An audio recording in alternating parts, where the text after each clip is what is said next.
And recording. So this is the last one I'm gonna do tonight. I'm on my third beers. I don't wanna get drunk. Hmm. So I'm going based off a song I had on my watch later playlist. Excuse me. Third beer. Um, I think I put this in my playlist about not a year, a month ago. Just because the still looked pretty cool. Um, I have no idea what this is gonna sound like, but the band is called Necrowretch, which makes me think it's gonna be like either like a black metal or like a death metal kind of song, just because necro, like it gives that kind of feeling. And then the song is called D Mauri. Excuse me. Um, Mauri makes me think of like the Maori people from like Australia, but I have no idea if that's what this is or what that's about. So just over 5 minutes, blind.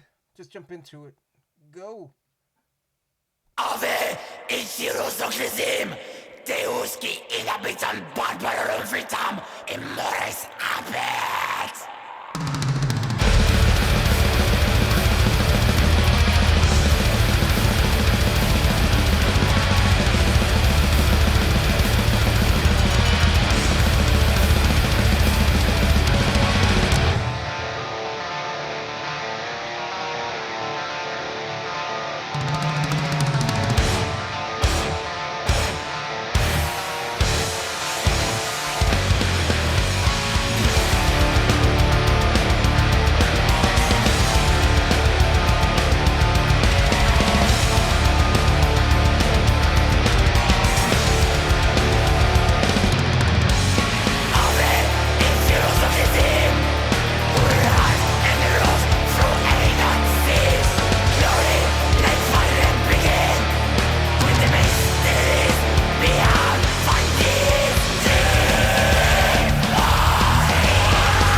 So I'm gonna pause it there because it sounds like it's transitioning.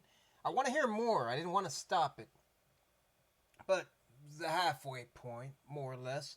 Uh, Visually, this is kind of cool just because it's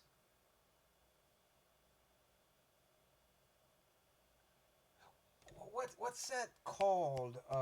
Sepia tone. Like everything's sort of like a brownish reddish and a white.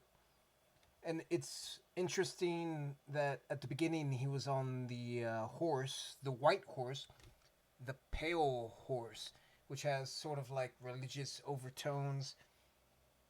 And then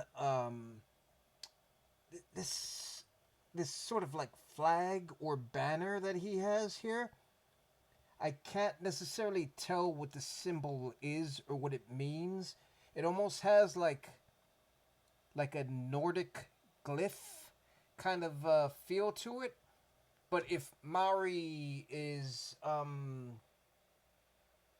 Australian, and I don't know that this is or not, because obviously I don't know the language that this is in necessarily, the title.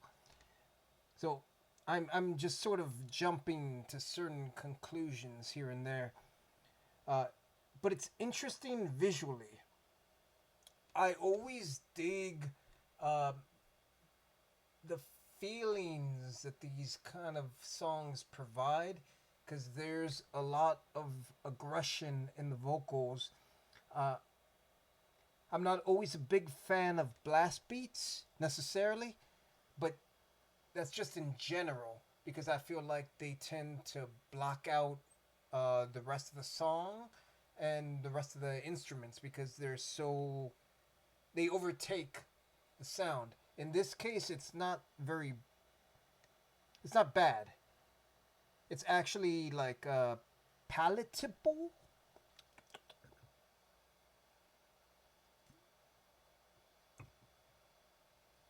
One thing I will say though is like generally when I hear a song like this, it's very dark and dirty and grimy.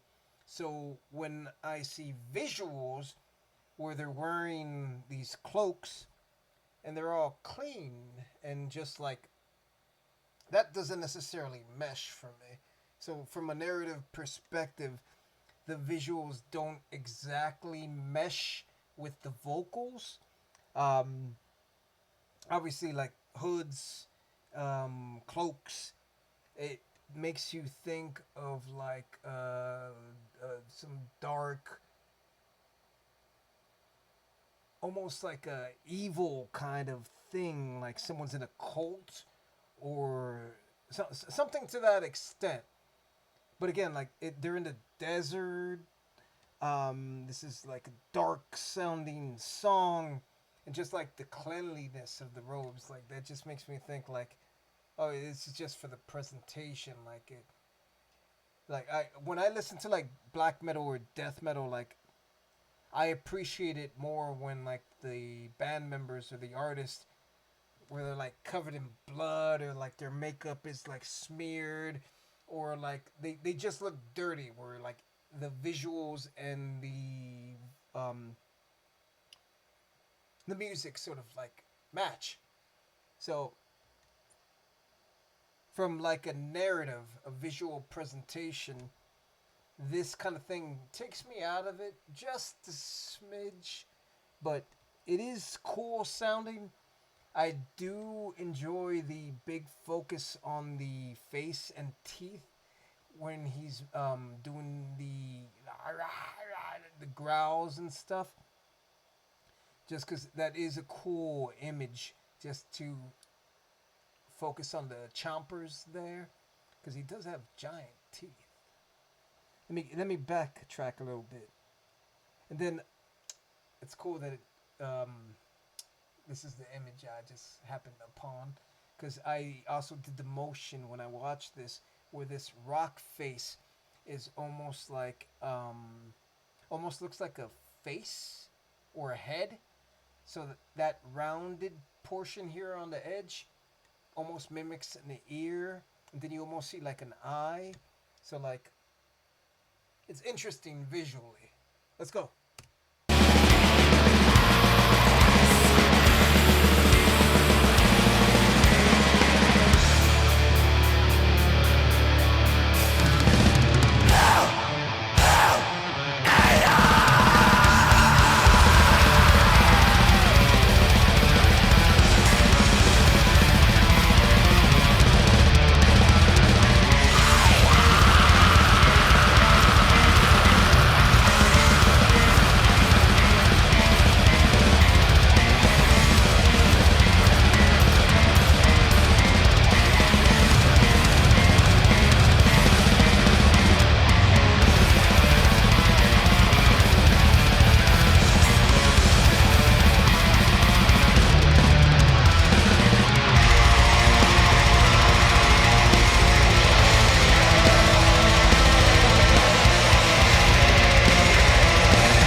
I mentioned earlier that there was this sepia tone, and it's a bunch of cool landscape shots, all the rock formations and stuff.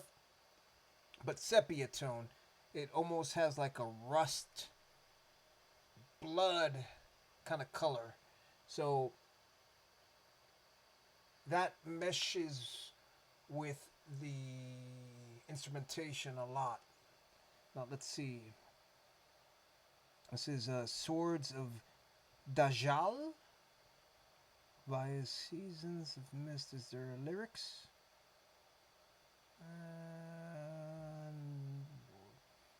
Always been known for being an innovative and wide spectrum. Oh, that's the label. I want to hear about the band. Are there lyrics here? The uniqueness in his voice is undefeatable. I wouldn't say it's unique. Like, if you listen to this style of music, it's within the realm. Like, it cool. My non-metalhead wife just came in room and said, "What are you listening to? It sounds like the fucking devil." No, not necessarily.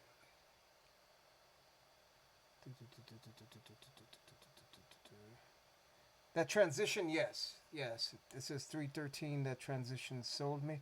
That transition was good.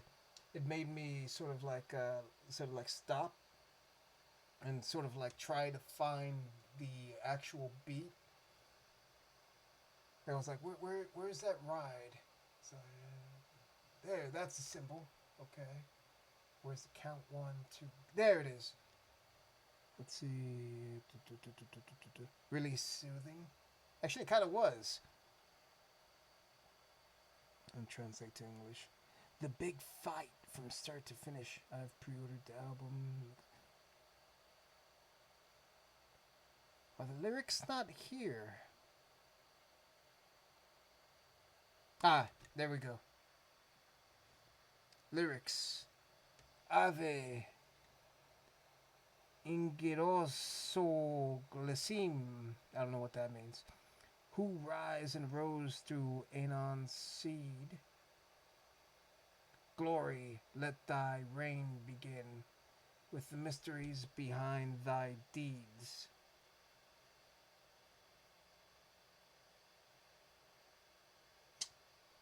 Curious where they're from. I'm curious. The Mauri, idols from the netherworld, 7 gods in standing stone. That anytime I hear 7 and stone, it makes me think of Hellboy and Mike Mignola, about how before the universe there was the 7 entities, the 7 serpents, 7 demons or whatever, and how they were encased in stone, and how like, oh, at some point they're going to be freed, and that's when they're going to destroy the world, and that's the apocalypse. But they're not necessarily the netherworld. They're just out in space somewhere, or another dimension. Another dimension, another dimension, another dimension, another dimension. Let's see. Idols from the 7 gold. Supreme, let thy kingdom soar. Thus, the burning sand shall turn to gold. When it turned to glass? Because when... Ah, divine dedications. Dedications of ember. Like you're trapped, like in the stone, but like not stone, but like... Embers coated in blood. I like how it went from dedications at the end to dedications at the beginning, then ember at the end, then embers at the beginning. That's I like the phrasing and the way that was yeah. So shall it be to scribe thy names, offerings and sacrifice to the thunder, thundering sorcery. So shall it be to cast thy flames. I guess if they're from, they're in stone or ember or whatever, and they break free, you'll just see them in the sky, so it'll come across as thunder when they break free. So like that's interesting. Cool visuals. Um, in so far as what the lyrics present and not necessarily what you saw. But if the lyrics had mention of them being encased in stone, and then the visuals of the video shows a landscape of rocks and like stone faces and stuff, it could be like the land, the planet, the world is actually encasing these seven entities. So if they're trapped beneath the rock faces and the earth and the sand, that can be where the netherworld sort of interpretation kind of comes in. They're not in space. The planet itself is the cell in which these seven entities, these seven gods, are encased. So you're actually living on these entities. So that's an interesting kind of way of thinking things. Um, like that Marvel movie Eternals, which sucked. Um, but like the premise of that is like you see the planet with this like otherworldly god concept or god powered, god leveled sort of being that eventually when it births, it just breaks out from the center of the planet and just sort of destroys everything. Um, so that aspect of that, like, that's interesting. And it seems like this has kind of that kind of feeling. And I don't know where they're from. And the language, Ave Ingiroso Glesim, I don't know what that is, so I'm going to have to look it up. And Anan seed. It's interesting. Who's Anan? Which figure is that? Because initially when I saw Mauri, I thought Australian, and then with the landscape, it made me think of like a walkabout. But he's on a white horse, which a pale horse, which is a very Christian motif, as far as like death. Hmm. So I'm getting like a lot of different mythologies and a lot of different motifs. Let's see. Hail Necrowretch. Our lad looks like Gaul. Respect from Belgium. Let's see, where else is this? That one's in Russian. The older you get, the more black. Ha ha ha ha ha. Let's see.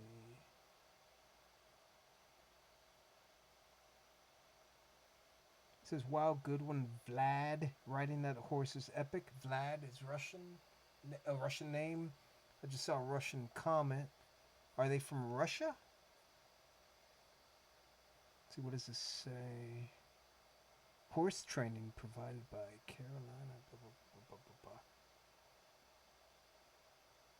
These can't be their real names. Vlad is vocals and guitars. And then lead guitars is W. Cadaver. Bass is R. Cadaver. And drums is N. Destroyer. Those can't be the real names. Recording studios in Paris. Sound mixing is in Francis Cast. Is this a French band? Let's do this. Necrowretch. Wikipedia. Oh, there it is. They're a French death metal band from Valence, formed in 2008. So they're pretty recent.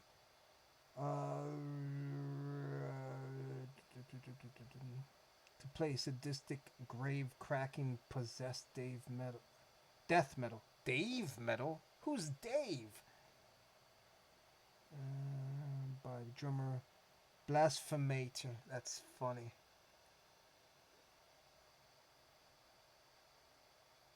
I don't want to learn too much. I don't want to learn too much because this is a first time reaction. Uh, it's funny because uh, French, I think of like Gojira, and I think of Justice. Two very different sounds. So death metal is interesting, but I guess France does have a history of those cannibal movies, or is that Italian? So it makes sense that they would lean into like some death metal as well. Interesting. I'm just sort of top of head, whatever's coming to mind. I'm just kind of like spitballing. Interesting. I'd hear more. I liked it a lot. I wonder what D Mauri means.